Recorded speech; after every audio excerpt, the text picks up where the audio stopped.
দেখছেন গাছটায় কেমন শাখা পোশাকা এবং ফুলে ভরে গেছে। তাই আপনাদের গাছও যদি এমন শাখা পোশাকা এবং ফুলে ভরিয়ে নিতে চান, তাহলে আমি যা করেছি আপনারাও তাই।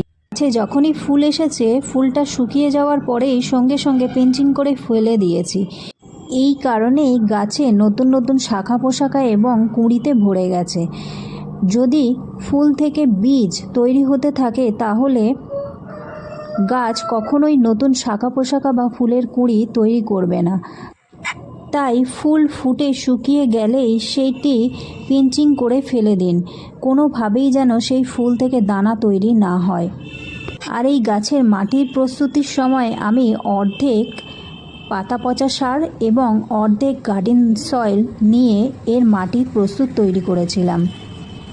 আপনারা লক্ষ্য রাখবেন গাছের গোড়ায় যেন অতিরিক্ত জল না জমে। জল জমলেই গাছ কিন্তু পচে যাবে।